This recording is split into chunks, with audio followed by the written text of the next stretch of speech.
हरे Krishna everyone. आज के Bhagavad Gita audio session में आपका स्वागत है। आज हम भगवत गीता के दूसरे अध्याय का 31वां श्लोक पढ़ेंगे। तो सबसे पहले मंगलाचरण।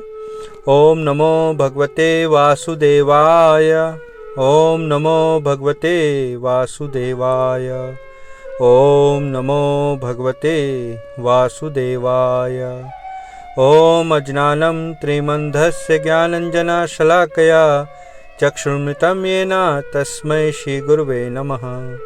नारायणं नमस्कृत्य नरं चैव नरोत्तमं देवीं सरस्वतीं व्यासं ततो जयमुदीरयेत्। नष्टप्रायशव भद्रेषु नित्यं भागवत सेवया भगवती उत्तम श्लोके भक्तिर्भवति नैष्टिकी।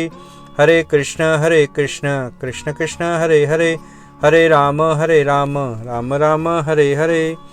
जय शिला प्रभुपाद की जय, शिला गुरुदेव की जय, कृष्ण बलराम की जय, श्री वृंदावन धाम की जय, नित्य गौर प्रेमानंदे हरि हरि बोल। हरे कृष्णा। तो आज का हमारा श्लोक है अध्याय 2 श्लोक संख्या 31।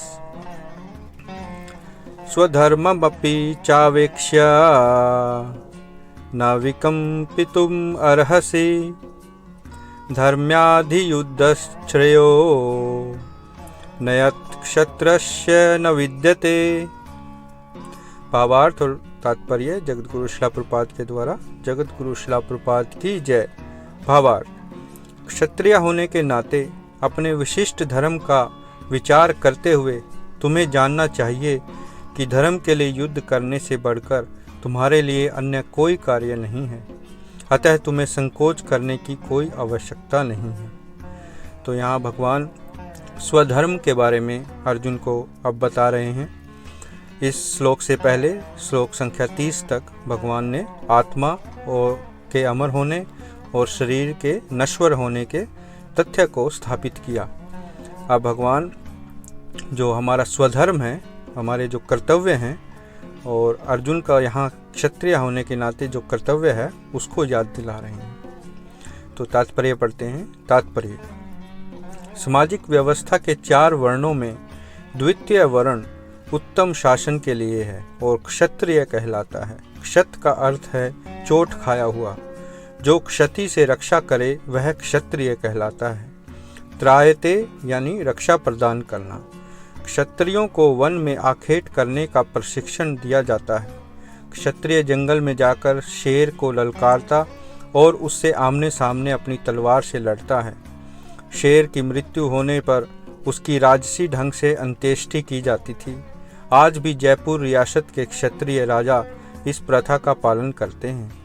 क्षत्रियों को विशेष रूप से ललकारने तथा मारने की शिक्षा दी जाती है, क्योंकि कभी कभी धार्मिक हिंसा अनिवार्य होती है।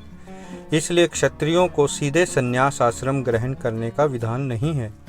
राजनीति में अहिंसा कूटनीतिक चाल हो सकती है, किंतु यह कभी भी कारण या सिद्धांत नहीं रही। धार्मिक संहिताओं में उल्लेख मिलता है,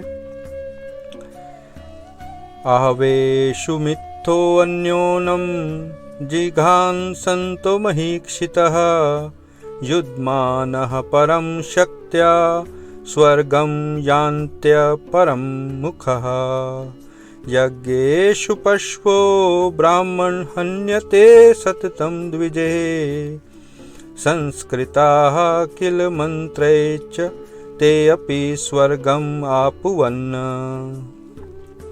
अर्थात युद्ध में विरोधी ईर्ष्यालु राजा से संघर्ष करते हुए मरने वाले राजा या क्षत्रिय को मृत्यु के अनंतर वे ही उच्च लोक प्राप्त होते हैं जिनकी प्राप्ति यज्ञाग्नि में मारे गए पशुओं को होती है। अतः धर्म के लिए युद्ध भूमि में वध करना तथा याज्ञिक अग्नि के लिए पशुओं का वध करना हिंसा कार्य नहीं माना जाता, क्योंकि इसमें निहित धर्म के कारण प्रत्येक व्यक्ति को लाभ पहुंचता है और यज्ञ में बलि दिए गए पशु को एक स्वरूप से दूसरे में बिना विकास प्रक्रिया के ही तुरंत मनुष्य का शरीर प्राप्त हो जाता है। इसी तरह युद्ध भूमि में मारे गए क्षत्रिय यज्ञ संपन्न करने वाले ब्राह्मणों को प्राप्त होने वाले स्वर्ग लोक में जाते हैं। तो स्वधर्म 2 प्रकार का होता है। जब तक मनुष्य मुक्त नहीं हो जाता तब तक मुक्ति प्राप्त करने के लिए धर्म के अनुसार शरीर विशेष के कर्तव्य करने होते हैं। जब वह मुक्त हो जाता है तो उसका विशेष कर्तव्य या स्वधर्म आध्यात्मिक हो जाता है और देहात्म बुद्धि में नहीं रहता। जब तक देहात्म बुद्धि है तब तक ब्राह्मणों तथा क्षत्रियों के लिए स्वधर्म पालन अनिवार्य होता है। स्वधर्म का विधान भगवान द्वारा होता है, जिसका स्पष्टीकरण चतुर्थ अध्याय में किया जाएगा। शारीरिक स्तर पर स्वधर्म को वर्णाश्रम धर्म अथवा आध्यात्मिक बोध का प्रथम सोपान कहते हैं। वर्णाश्रम धर्म अर्थात प्राप्त शरीर के विशिष्ट गुणों पर आधारित स्वधर्म की अवस्था में से मानवीय सभ्यता का शुभारंभ होता है। वर्णाश्रम धर्म के अनुसार किसी कार्य क्षेत्र में स्वधर्म का निर्वाह करने से जीवन के उच्चतर पद को प्राप्त किया जा सकता है। जय शिला प्रभुपाद की जय। तो यहाँ शिला प्रभुपाद ने अपने तात्पर्य में जो भगवान ने स्वधर्म बताया है उसकी बड़े अच्छे से व्याख्या की है। तो हम इनके विषयों पर थोड़ी चर्चा करते हैं। तो यहाँ भगवान स्वधर्म यानी अपने निर्धारित कर्तव्य के पालन के लिए अर्जुन को बता रहे हैं। शील प्रभुपाद बता रहे हैं कि स्वधर्म 2 प्रकार का है। नंबर 1 है, जब तक हम बद्ध अवस्था में हैं हमें मुक्ति के लिए धर्म के अनुसार अपने शारीरिक कर्तव्यों का पालन करना। यह स्वधर्म वैदिक काल से वर्णाश्रम धर्म के रूप में समाज में प्रचलित था, जो व्यक्ति के गुणों और कर्मों के आधार पर 4 वर्णों यानी ब्राह्मण, क्षत्रिय, वैश्य और शूद्र में विभाजित करता है। ये वर्ण जन्म के आधार पर नहीं अपितु गुण व कर्म के आधार पर होते हैं। इसे भगवान कृष्ण भगवद गीता के 4थे अध्याय में बताते हैं। ये 4 वर्ण अपने कर्तव्य पालन के साथ साथ आध्यात्मिक विकास के लिए भी अग्रसर होते हैं, जिसे आश्रम कहा जाता है। 4 आश्रम यानी ब्रह्मचारी, गृहस्थ, वानप्रस्थ और संन्यास आश्रम। इनके द्वारा प्रत्येक व्यक्ति अपने आश्रम के अनुसार आध्यात्मिक उन्नति के लिए निर्धारित कर्तव्यों का पालन करता है। वर्तमान काल में यह वर्णाश्रम धर्म नष्ट हो गया है और मानव समाज केवल इंद्रिय तृप्ति के लिए कार्य कर रहा है और जो पशु तुल्य है। क्योंकि आज हम अपने समाज में जाति प्रथा देखते हैं और भेदभाव देखते हैं, जो कि जन्म के आधार पर एक गलत है, क्योंकि यहाँ भगवान गुण और कर्म के आधार पर वर्ण व्यवस्था को स्थापित बताते हैं, ना कि जन्म के आधार पर। तो आज के समय में यह जो कृष्ण भावनामृत आंदोलन है, इस आध्यात्मिक ज्ञान को फिर से समाज में मनुष्यों तक ले जा रहा है और अपने स्वधर्म की ओर अग्रसर कर रहा है। दूसरा स्वधर्म है, जब मुक्ति के स्तर पर मनुष्य पहुंच जाता है तब केवल एक ही धर्म होता है, वह भगवान की प्रेममयी सेवा अर्थात शुद्ध भक्ति, जो आत्मा का स्वधर्म है। यहाँ शील प्रभुपाद धार्मिक संहिता के श्लोक का उल्लेख कर रहे हैं, जिसमें धर्म युद्ध में मरने वाले क्षत्रिय को उच्च लोकों की प्राप्ति होती है और यज्ञ में पशु बलि से मनुष्य योनि प्राप्त होती है।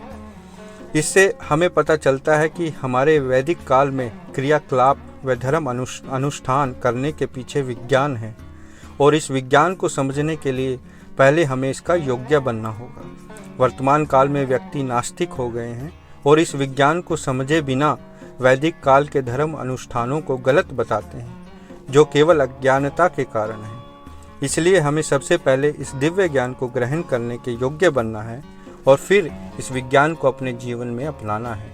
इसलिए शिला प्रभुपाद ने यह वैदिक ज्ञान हमें सरल भाषा में और अपने आचरण से दिखाया है कि कैसे भक्ति के मार्ग पर चलकर हम उच्चतम गंतव्य को प्राप्त कर सकते हैं, और वो भी वर्तमान समय में, जब कि इतना कलयुग जो है वो अग्रसर हो चुका है कि व्यक्ति अपने स्वधर्म को भूल चुके हैं।